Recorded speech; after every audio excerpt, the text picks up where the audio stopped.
હે જીશુ દીકરો, હું તને શું કહેતી હતી, હમણાં તને વાગ્યું તું? ક્યાં વાગ્યું તું?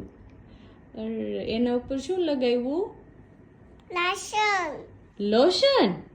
અરે વાહ. હવે તું મારી વાત સાંભળ, હું તને એક વાત કહું. આપણે હમણાંથી રોજ કોની આરતીમાં જઈએ છીએ? મોરિયા મોરિયાના આરતીમાં. મોરિયા મોરિયા નામ શું છે? શંકર ભગવાન. નહીં, ગણપતિ બાપા. ગણપતિ બાપા. હા, હવે પેલા મારે સામું છો પેલા. હવે પછી તું મને કે ગણપતિ બાપા છે એના એક હાથમાં શું હોય? વાદક. લાડક નહીં, લાડુ. લાડુ. હા, પછી ગણપતિનું વાહન કોણ છે? ઉંદર. શું મને સંભળાણું નહીં.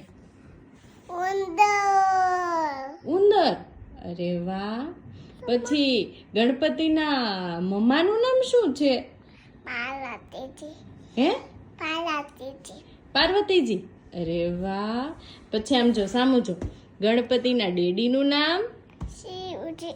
શિવજી. શિવજીના ગળે શું હોય? સાપ. હે? સાપ. ક્યાં વીટેલો હોય? બતાય તો મને. હે? કે તો ખરા ક્યાં વીટેલો હોય? ન્યા નો હોય, અહીંયા હોય. જા ગળું હોય ને ઊંચું જો, અહીંયા ગળામાં સાપ વીટેલો હોય. પછી શિવજીના હાથમાં શું હોય? દાદુ. આમ જો, શિવજીના હાથમાં ત્રિશુલ હોય. શું હોય? ઈશ્વર. ત્રિશુલ હોય. હે? ત્રિશુલ હોય શિવજીના હાથમાં. હું છે ને તને કાલે આપણે મંદિરે જાશું ને ત્યારે બતાવીશ. ત્રિશુલ હોય. જે ગણપતિ દાદા ડેડી હોય, શંકર ભગવાન, એના હાથમાં ત્રિશુલ હોય. હા, કેમ? આમ હાથમાં રાખ્યું હોય, ત્રિશુલ હોય.